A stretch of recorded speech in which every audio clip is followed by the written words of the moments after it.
Fantastic. Good morning again, everyone. So I'm going to, as we say, look a bit at managing maize silages here from the field through to the end of the ensiling process.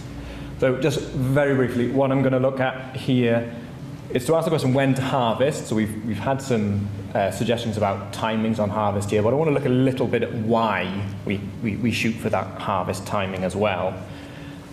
We'll look at the silage preservation process in some detail with management aspects, to include also inoculant use, focusing specifically on aerobic spoilage, and we'll also touch on mycotoxins in maize silage as a result of spoilage. Okay, so we jump straight into harvesting and when to harvest. It can be a tricky question, okay? There's lots of different ways you could assess when your crop is ready to go and to harvest. Looking at the milk line is one such way. Now, milk line, as I've had it described to me in the past, it will give you a good indication as a rough field guide, but it can be somewhat variety specific and therefore can be a little bit inaccurate. So perhaps as a good guide, that's somewhere to start. The best way you can do this would be to look at your crop dry matter. Now, I'm going to park for the time being in the interest of time how you go about assessing the dry matter of your crop before you harvest it. It can be done. Professor Kung will touch on it for us this afternoon as well. But what I want to look at is why. Why 30 to 35%? So this is, ultimately, it's a compromise, okay? Because the benefits, as we mentioned at the top of the day of that maize crop, is that we have that readily fermentable starch, but we also have a good fibre source here. But those two things play almost counter to one another. When one is at its optimum point, the other is perhaps not quite optimal. So what I'm showing here is the starch content of that plant as it matures. So we're measuring the dry matter of the plant along the bottom here. Increasing dry matter is a pretty good proxy for plant maturity here. And what you can see is that as that plant matures, the dry matter increases, so does the starch. Okay, and that starch will continue to increase to somewhere around 40%, at which point it sort of plateaus out. The problem we have with that then is that as you hit 40% starch, well, if 40% is where my starch is maximum, why am I not harvesting at 40%? The problem is as that starch content goes up, the NDF, the fibre fraction, which Iwan was describing to us is so important in your diet, that starts to decrease.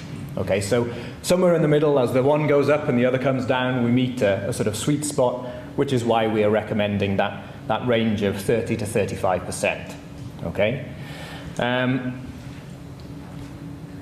So as we sort of touched on, if you go too early, you risk having low starches, so you're not getting the benefit of that energy from the crop. You also risk having effluents coming out from your silages. You can see fluid literally pouring out of these maize plants if they're too immature, if you've gone too early. And you don't want to have effluents coming out of your clamps. That's terrible for the environment, and from your own personal perspective, perhaps the Environment Agency can be pretty hot on this stuff. So it's not what you want to do. So you want to push away from those low early crops. Conversely, if we go too late here, we risk then having that poor fibre digestibility and in fact starch digestibility as well. You can restrict the fermentation to an extent as well. Drier crops will tend to ferment slightly, the fermentation will be smaller, generally less of a problem in maize, to be honest, than for instance in grasses or legumes. But also if you get a very dry crop, particularly with maize, it can be or lead to difficulties with compacting your crop, which means you'll get oxygen in there, and to our point earlier on, you can then risk problems with aerobic stability.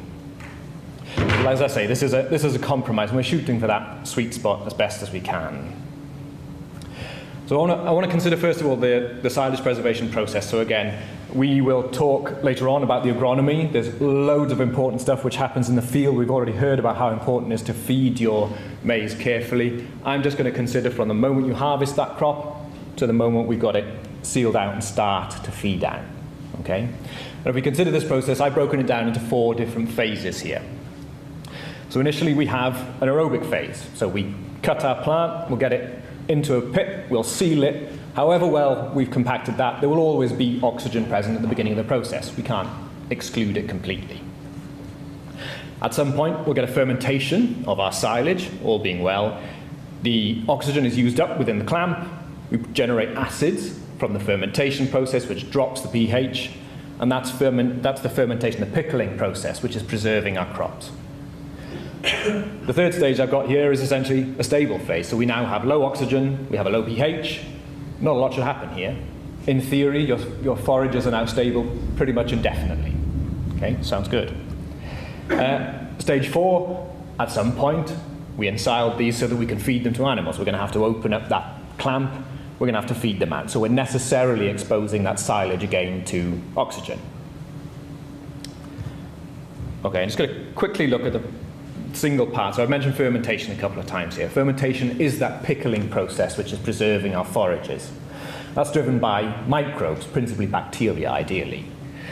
They're naturally present on your crop, but how many of which kinds of bacteria are there, we can't really control. That's going to be determined by what the crop is, maize in this instance, how you've managed it, the climate, is it baking hot out there, is it not baking hot? All of these things will determine what sorts of microbes are there.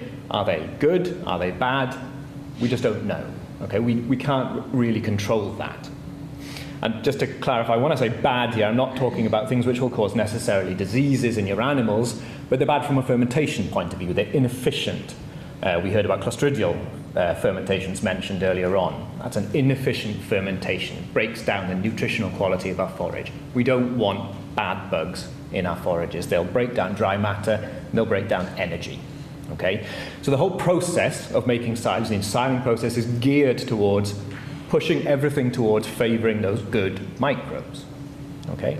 As a quick plug, that's a picture of a good silage microbe. That's Lactobacillus plantarum MTD1. We've blown it up 10,000 times under an electron microscope. And that's the sort of thing we want to be driving these fermentations.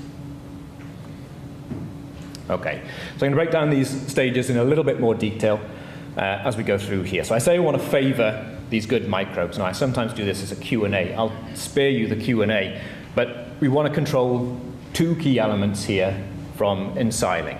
And those two elements are the oxygen levels and the pH. Now, just to quickly call out, you could certainly consider dry matter as an element which will influence this process strongly. I'm considering that more of an agronomy choice, so we have the dry matter we get is what we get when we bring it in from the field, okay? Whereas we can do things during this process now to control the oxygen levels and influence the pH and the acid balance. Okay, so oxygen principally managed through good management, clamp management, and harvest process, okay? pH is where we can start to influence this process by using microbial inoculants, okay? So if you look at that initial aerobic phase, then there is oxygen still present in the clamp. Why is it important that we try and control that, to exclude that? It's because these bad microbes like oxygen. They actually need oxygen to grow. So if we can exclude it, then those bad microbes will have less of a chance to eat away your forage. And therefore, speed is a key component of making good silage here. You want to get from the point of harvest in the field to the point where you've sealed your pit and compacted it nicely as quickly as is possible. Okay? When you cut the plant, essentially the process of composting is arguably beginning immediately. It's trying to compost itself. So the less time we give it to do that, the better. Okay? And what I've got here is an example of a group in Germany who tried to demonstrate this with a laboratory-based experiment. What they did was to take their forages and they sealed them into silos either immediately after packing them or they delayed it. So they delayed for a period of time before then sealing. So what they're trying to mimic here is getting in late at night with less people left, people have gone home, you can't face sealing your clamp, neither can anyone else, so you're just going to leave it, you'll get to it in the morning. It happens all the time, okay? But what they're showing here is that that does have an influence on what happens in your silage. Okay, so what we're showing is dry matter losses here. The left-hand bar here is ones which were sealed quickly, and on the right-hand side, there was a delay in sealing here. And what you can see is that those dry matter losses are considerably higher if you delay sealing your pits. Okay, and that's just because we're allowing oxygen to be present in that silage for longer, which gives those bad bugs more time to break down the nutritional quality of your silage. Okay. Okay, so speed, very, very important. First on my list, I'm going to immediately row back on what I've just said and say that next point on my list is thorough compaction. We have to be very careful we don't allow those first 2 bullet points to conflict with one another.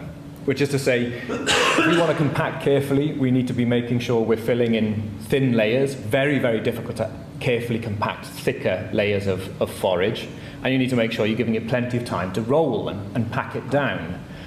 The reason I say it can be a conflict is if you've got huge amounts of forage arising from the field at the face of your clamp, and you've got one guy on the tractor on the face of the clamp, he's got a hell of a job to keep up with the gang who are bringing this stuff in. So you just have to be careful that you haven't got too much arriving, that you can't accurately or carefully compact this forage into your piles. Okay. I would absolutely advocate the use of an oxygen barrier. You can see that in the pictures here. The surface of your clamps is always going to be the bit which is most exposed to the air. Oxygen barrier will just simply help exclude the oxygen and prevent the spoilage in those top layers of your silage. Okay. Careful sheeting, both to protect the oxygen barrier itself on the top and help seal it down, but also advocate the use of side sheets as well, for a couple of reasons. If you've got concrete clamps, those are, at least in theory, permeable to oxygen, so you will get some permeability of air in at the sides of those clamps, so the sides, the shoulders will be vulnerable to higher losses. So if you side sheet, that can help with that. Additionally, you're protecting your investment in concrete. Okay, so you are necessarily generating acids in these silages, and that can, over time, eat away your concrete. So you're also protecting your concrete as well. And finally, you want to weight those covers down. Okay, so at the least, you want to have touching tyres in there to stop these sheets from just flapping around in the wind. If they start flapping, you're going to be pulling air in. We don't want that to happen. Ideally, you'd get some weight in there on top of it. See people putting bales in there on top, but I also appreciate that at some point someone then has to move those away. So it's a balance of what you need to do, but you need that weight on there at the very least to control the sheeting that's on top of that pile. Okay, so we move into phase 2, our fermentation phase. This is where the pickling is happening. So why is pH important to control? Same reason as oxygen. Bad microbes prefer the pH to be up higher. When you ensile your forage, it will be probably somewhere around 6.5, maybe a little bit lower, 6.2. Bad bugs are perfectly happy there. They like that sort of pH. If we can drive that pH down by generating those acids, these bugs suddenly, they don't like it anymore and they can't grow. Okay, so again, they have less time. The faster we can drop that pH, the less time these bugs have to eat away your forage. And another example we have here that we published a few years ago, showing, in fact, a grass silage in this instance, but the difference between a slow fermentation, which was not treated, and a much quicker fermentation, which was treated with a lactic acid bacteria. So we can see the pH, the acid of that silage, the treated one, the lower line, has come down much quicker. The results of this, ultimately, is better preservation of that dry matter. On the right-hand side, we can see here the natural, the untreated silage at about 10% dry matter losses, whereas the treated one, we've more than halved those losses just by bringing that pH down that much quicker. Okay. Right, so we're into our stable phase. Now we have low oxygen, we have low pH, bad bugs can't grow here. Okay, so that's the whole process complete, successful. As long as all of these things remain the same, there will be no change in that silage. So as long as we have a low pH, and as long as we have no oxygen, we've got a nice stable crop, and you can leave it there and use as required. I guess worth saying that there are a few things which could interrupt that stable phase, but all being well, your crop is now good. At some point, though, we necessarily re-expose this crop to air. So we've got to feed it out, so we have to open the face of that clamp. There is then oxygen exposed at the face, and depending how good a job we've done at compaction, oxygen can penetrate into that face as well. Okay? So what we have to do is manage that face very, very carefully. As I say, if you've compacted well, then oxygen won't penetrate too far into your clamp, so this is positive. But face management is important as well. Okay, so you want to have a smooth face at the feed out there. You consider your feed out rate as well, might need to change depending whether it's cold or hot. You can afford to be feeding out at a quicker, or you will need, to be feeding out at a quicker rate when it's a bit hotter. And the smooth face is just about surface area, right? If you're cutting in at multiple different points and you've got almost block like Lego bricks in the front of your clamp, there's a bigger surface area here exposed to oxygen. That's not ideal. You're more at risk then of spoilage. You want to keep that face nice and clean.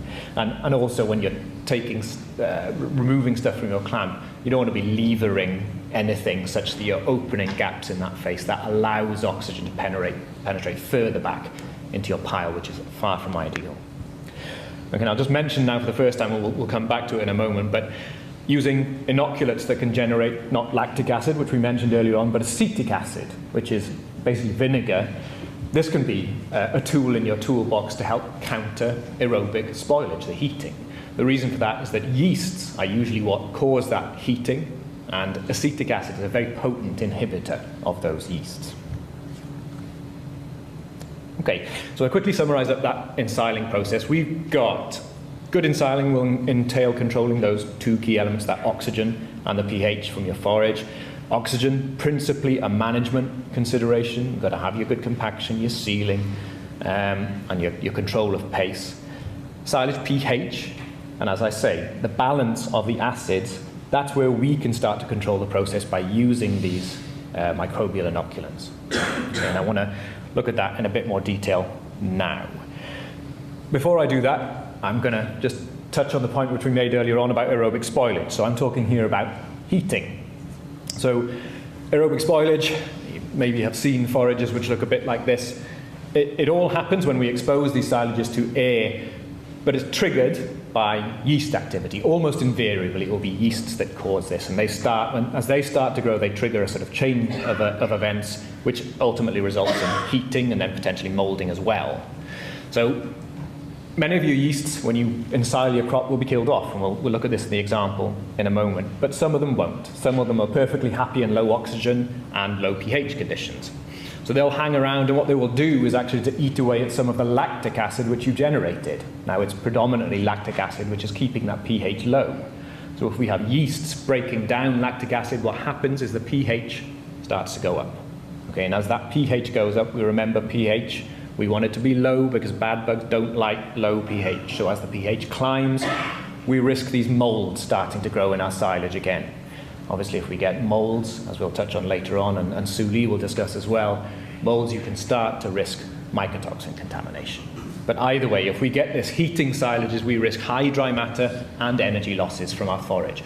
We don't want that. You're burning away dry matter and energy we could be feeding to our animals.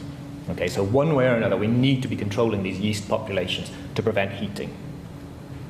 Okay, so I'm going to look here at an example of how we've used a microbial inoculant, the Ecosyl inoculant in this case, to control that aerobic stability process in maize. So just quickly to describe the inoculant and which bits we're going to be talking about today. There are two bugs in here. They do two separate jobs. Okay, one is Lactobacillus plantarum MTD1. This is in here principally to drive that lactic acid fermentation. Okay, and with many, many studies in multiple different crops which show how MTD1 can improve not only the quality of those silages, but also the performance that comes from those animals. In Ecosyl, we also have a second bacteria. Okay, this is Lactobacillus buchneri, PJB1. As I mentioned earlier on, this bug does something slightly different. It's in here for a slightly different reason. This will generate that vinegar, that acetic acid, which is in there specifically to target those yeasts as potentially causing aerobic spoilage. Okay, and it's principally this aerobic spoilage function I want to look at today. So what I'm going to show is a case study of a trial which we've run in our labs in South Wales. So these are smaller scale in the laboratory. What we're doing is to look here at a crop harvested from a commercial farm, and we're looking at the natural fermentation which would have taken place in the absence of the inoculant. And then we treat a portion of our maize crop with the inoculant to see what the differences are. Okay, so you can see here we've got a maize crop that was brought into us about 31%, so we've got right into our sweet spot of harvesting, so pleased with that. We treated some with Ecosyl and left the others untreated. We leave those then for a period of time. So we looked at them after about a fortnight here, and then after something like a month and 2 months to see how that process is progressing. Okay, and most of what we're looking at here will be that aerobic stability portion. Okay, so I've got a couple of graphs here to show you about what happens in these silages. Now, left-hand graph is AA. This is your acetic acid. This is how much acetic acid was generated in these silages over time. The right-hand one, 1,2-P-dol, this is 1,2-propane-diol. I'm not going to focus too much on this. You might have heard of this as propylene glycol. The Lactobacillus buchneri bacteria generates these two things as part of a fermentation. Okay. Functionally today, we're not going to deal with that too much, but just to say, it's there and it's something which happens. We use it as a good marker of the activity of the Lactobacillus buchneri as well. What I want to focus on more here is that acetic acid. Okay, we can see that, and what we're showing is the change in acetic acid levels over time. Okay, so after about 2 weeks, which is our first time point on our graphs here, all of these silages are generating some acetic acid. This is just a natural fermentation which will take place in your silages. You can see after that time, after about 2 weeks, the level of acetic acid in the control, the untreated silage, is plateaued. It stops. Okay, whereas when we've added this inoculant which contains the buchneri bacterium, we're pushing that acetic acid concentration beyond that of the natural fermentation. And this is fundamentally important to the activity of the stability, of your silage in this instance. And the reason for that we'll look at in this graph. So what I'm looking at down here now is the yeast levels in your silages. So again, there's the levels over time. I really should change this axis. It's somewhat confusing. It's a logged axis. What that means is number 5 on there would be 100,000 yeasts per gram of your silage. 6 would be 1 million, 7 would be 10 million. Okay, so it's a slightly strange axis to be using, but what I want to say here about that initial crop as it was brought in is that yeast level is actually quite high. So it's somewhere around or between 1 million and 10 million yeasts per gram. We'd usually see, a typical number here would be in the low hundreds of thousands of yeast. So it's quite a challenging crop to ensile from a stability point of view anyway. What you can see happening over time here though is as the first couple of weeks of fermentation progress, that yeast population drops. Okay, because the vast majority of the yeasts in your silage to begin with, they don't like low oxygen, they don't like low pH, and they're killed off. Okay, they're killed off in both of our silages. The problem you get, as we mentioned earlier on, is that not all of those yeasts will be killed off. Some of them are perfectly happy in low oxygen. They're perfectly happy in low pH. And what happens over time is those yeasts will then start to creep back up in number. Okay, now as those yeasts hang around, they then risk really exploding in numbers when you expose them to oxygen at feed out. Okay, and what you can see is a real divergence here in the two silages. Because we've managed to generate that acetic acid in the treated silages, we've kept decreasing that yeast population. So it doesn't creep back up over time, and in fact, the dashed line I've got here is what we call the limit of detection. So in fact, we couldn't find any yeasts in those silages after about a month, or beyond about a month of ensiling. Okay, and again, that's because of the activity of that, or because of the influence of that acetic acid killing off those yeasts. Okay, so we would expect to see some differences in stability, and in fact that's exactly what we did see here. In the lab, as on a feed face, the first indication you get that these silages are spoiling is usually a generation of heat, and that's what we measure. Okay, we measure the temperature change over time in these silages. So when you expose them to air, which is what we've done in the lab, we see here on the top the change in temperature, and you can see after about 1 day of exposure to air, the temperature in that control, that untreated silage, is starting to spike. And that's because of the activity of these yeasts. Whereas in the treated silage, that's rigidly stayed down. It's a nice, cool silage. Okay? You can actually see 2 heat spikes here, slightly separated here. The first one is because of yeast activity. The second one is actually because of mold activity. So those, very commonly, you will see 2 separate spikes in your silage. As I said, this is a cascade of events. The yeasts initially trigger it, push the pH up, which allows those molds to grow. They're quite separate here. They can be closer together. It can all happen at the same time. It just depends on the balance of things which are in your silage. But ultimately, even after a relatively short fermentation time, which is what we're looking at here on the bottom graph, what we've seen is that crop was stable after about a month of fermentation when it was treated with Ecosyl. Okay, so the untreated silage had spoiled after about 3 days. whereas the treated one was stable for more than 10 days. Okay, and that was true of both the 1 month and 2 month fermented samples. Okay, so just to summarize the activity here of that inoculated silage. Lactobacillus buchneri, the PJB1 strain in Ecosyl, generated acetic acid. It generated enough acetic acid to impact that yeast population. We were able to control that yeast population even after a relatively short period of time in that fermentation, and that prevented the heating in those silages. Conversely, the untreated silage, we got a natural fermentation which generated some acetic acid, but it didn't generate enough. We saw it plateau after about 2 weeks. Well, the consequence of that was that those yeast levels increased, and that was vulnerable, as we saw, to heating, to that aerobic spoilage. It's worth bearing in mind as well, if that's the situation you find yourself in, there's very little you can do about it. You can't influence that fermentation once it's stabilized. What you've got in that pit is what you have. So if you have an unstable silage, you are likely to have that unstable silage for the duration of feed out of that crop. Okay?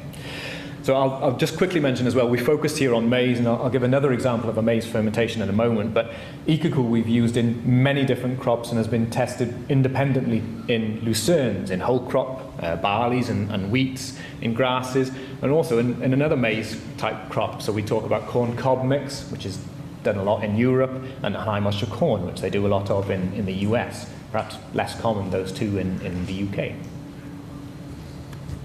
Okay.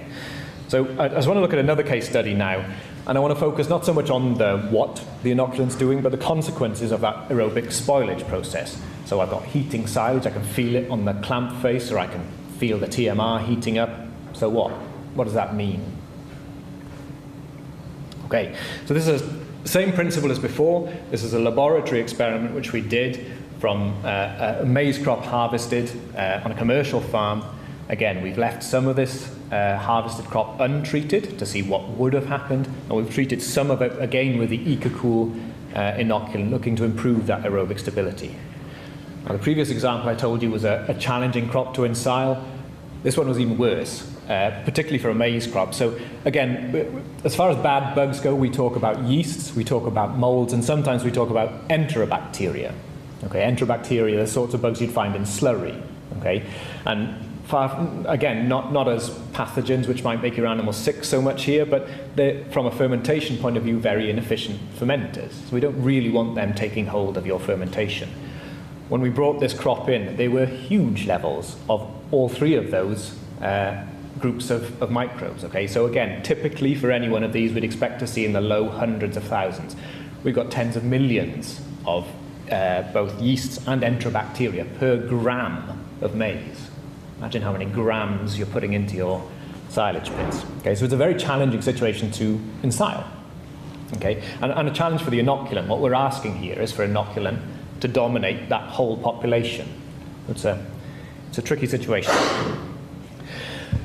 So just to whip through what happened from a fermentation point of view, again, as with the previous example, what we're looking at here is these two bars on the left is our untreated silages. We're looking at acetic acid here, sorry. And on the right-hand side is our treated ones at 40 days and around 90 days. And as we would expect from what we saw on the previous slide, the treated silages push that acetic acid level up above what you saw naturally happening. And what we saw was, therefore, an improvement in aerobic stability. So after the 90-day time point, we saw an improvement of about 5 days of additional stability before that silage started heating compared to the control. Now, visibly, what you wind up with is something like this in the lower picture. We can see that untreated silage here is visibly spoiled. There's mold, there's wispy green stuff growing in here. Whereas Ecosyl looks bright, it's still cold, as it was when it went in there. Okay, but what does that mean? What does it mean if now I'm faced with a spoiled silage and a silage which is not spoiled? What's the impact on quality? What's it going to do to the quantity of what we have? And I want to look here just at a couple of studies from one in the States and one in Germany, which start to describe the consequences of feeding these silages. The first one on the left-hand side here was looking at essentially the impact of feeding increasing amounts of this spoiled silage into a TMR. So what they did was they took standard ration with no spoiled material, and then compared it with rations which had increasing amounts of this spoiled stuff from the top of the silo. Okay, so you see in that picture there's a black line of very heavily spoiled stuff. It's basically composted maize. You will see that. We see that, not uncommon.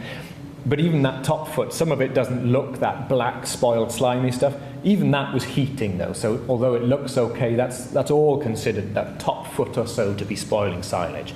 And they mixed this into that TMR in increasing amounts. So we had 5%, 10% and 16% of the dry matter is that spoiled maize. What they saw was, as you increase the amount of spoiled material in that ration, you're hitting the dry matter intake. Okay, so the dry matter intake was decreased with increasing amounts of that spoiled silage. So it's not just the silage component, the whole ration intake is depressed. Okay? And perhaps if we look at the reason for that, they also measured the NDF digestibility. Ewan talked to us about how important that NDF digestibility is and how it influences intakes. What we saw as we included spoiled silage here was that NDFD, the digestibility, decreased as you piled in more of this spoiled material. Okay, so if you are feeding this stuff, it can have a meaningful impact on those intakes. If you hit the intakes, you will impact on your performance. Okay. Right-hand side, we're showing functionally the same thing, we're just using a slightly different metric. So this was a study in Germany which they did with small ruminants, but what they're looking at here is delta T on the bottom, that's temperature, so how high the temperature has increased over the ambient temperature. And what they showed here was essentially as you increase that temperature, you're getting more spoilage. Again, you decrease the dry matter intake of those forage components. Okay? So effectively, if you allow these silages to spoil, if we incorporate them into rations, what you will wind up with is less of a lower quality forage, and they can't eat as much of it. So it's almost a double whammy here.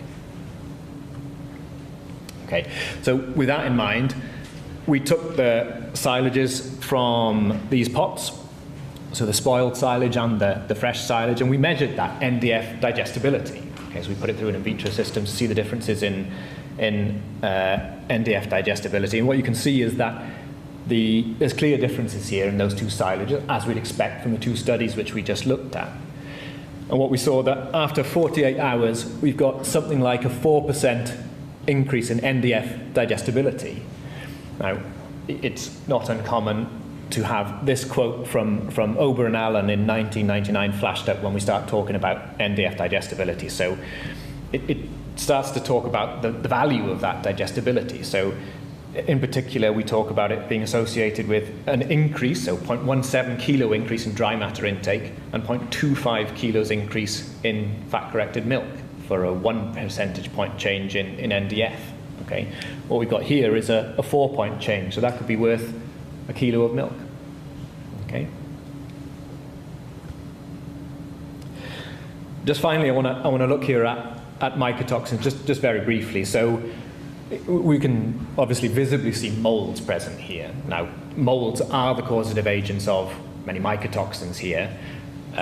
My colleagues Rob and Sully will often tell me that just because you see molds there doesn't necessarily mean you have got mycotoxins, but there's a risk. Okay, if you allow these silages to spoil, there's obviously a risk here that you could get further contamination of your crop with mycotoxins. So what we've done here is we've actually gone in and measured it. How do those silages look from a mycotoxin point of view? Now, we went in, we looked, and we did find mycotoxins in these samples. And in fact, in these spoiled silages, what we found was 2 penicillium-type mycotoxins, mycophenolic acid and ROC14C. We found them in quite high levels in those spoiled silages. And importantly, by preventing that spoilage, we haven't seen that accumulation of mycotoxins in the treated silages. Okay, so by preventing that yeast activity and that secondary mold growth, we've managed to reduce the mycotoxin burden in these silages. So functionally, if you think about it, feeding this spoiled silage, you're going to have less of a lower quality forage. They're going to eat less of it. You're going to perform less. Potentially, it can make your animals sick. None of that is good. Okay, so those are the real negatives of that spoiled, or the consequences of that spoiling process in your silage. And as I say, if you could prevent that either by good management, or in this instance by using that inoculant to control heating, you will get better performance out of your animals. That said, I just want to put a word of caution in here as my final note.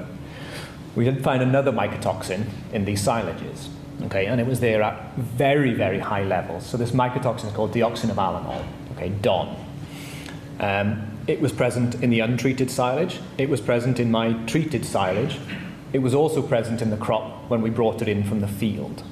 Okay, so what I want to say is that whilst we can control that spoilage process, or we can prevent further contamination of your crops, what we can't do with inoculants, mine or anyone else's, or the ensiling process, you can leave this for as long as you want, you can't take away a problem which is already there in the field. Okay, so we need to understand the limits of the technology that we're using here. If you're bringing in a crop and you have silages which have this level of mycotoxin in there, you need to consider then a separate remediation strategy. You would need a specific solution to this problem, okay, such as the Ultrasorb product, okay, to deal with that mycotoxin challenge. Okay, so just quickly to summarize the presentation then. We've talked about harvest time and choice, that sweet spot of 30 to 35% dry matter to balance out our starch levels, along with NDF, that fibre digestibility. We talked about the ensilage process and how we need to control those two key elements of oxygen and pH, how an inoculant can be an important tool to help us do that, and specifically how we can help control aerobic spoilage using that inoculation to build up acetic acid and kill off those yeasts. We talked about the consequence of that spoilage as reducing dry matter intake and digestibility of our forages ultimately will impact on your animal performance, as well as the risk then of mycotoxin contamination if we allow these silages to spoil. Okay, that's all from me. Thank you very much. Take any questions.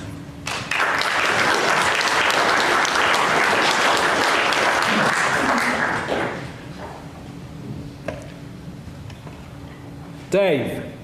Well, thank you. In 2024, the average UK maize silage was hovering around 30% dry due to climate change and practice.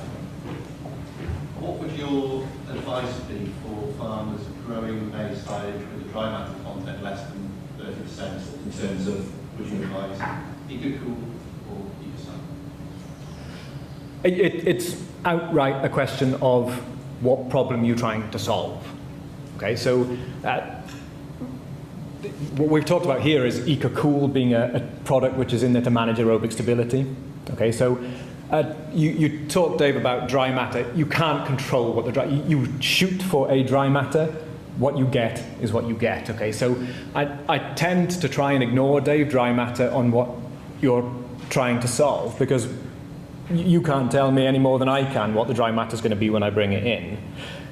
Manage the problem you need to manage. And you've got to go this by the setup you have and the experience you have, I think. So if what I faced last year was aerobic spoilage, then I, Dave, think can be putting Ecosyl in there to help me with aerobic spoilage.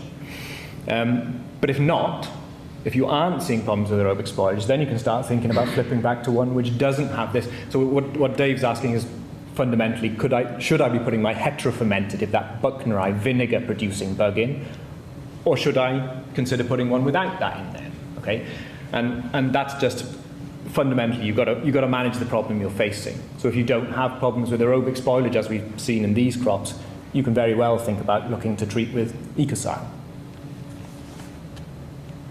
Hope that answers the question. Mark. I'm over from Ireland, and my voice is loud enough. So, and it's probably not within Volac's wheelhouse because you're not doing plastics anymore for silage cover or that. But what we've seen in the last few years is a 2-in-1. So your polyethylene plastic with the cling film stuck onto it, versus just, let's say 5 or 6 years ago, it was just cling film, then you cling in with your black plastic afterwards. What would you say when it comes to aerobic stability in the pit and that? What's the better one? To continue buying my cling film and go with the black plastic afterwards, or go with the 2-in-1 because it's a one and done type job? I've little experience. Funnily enough, I heard something about this just the other day, which is to say, that is the combination one cheaper? Is that the other advantage here potentially? Yeah. So the issue with the cling film is wind. When I go from my pit, the wind takes away the cling film, you know, and we need a lot of people to do it. But it's just something, maybe you don't have the answer, but it's something that... I'll give you the benefit of what someone told me, which is their experience with that single one, or that it just wasn't as robust as when they've done a double layer cover, so they were experiencing problems with it from a quality point of view, but that's a single anecdotal quote, so I don't have great insight on that, I think, so I wouldn't want to overcommit on my answer here. Well, we have some people here, exhibitors, that can help you guys with that question. Any quick comments? Yeah, come and see me, because what we're trying to do is cut down the amount of plastic you need at all. Yeah. So actually, with ours, you only need one layer. And although you said about the cling film being, whipped away in the wind, you can work around that. But yeah, come and give me a shout. Yeah. We're definitely trying to cut down the use of that plastic. And you get taxed on the plastic in Ireland as well now. So the less plastic you use, it's better for you. Yeah. Any more questions for Mark?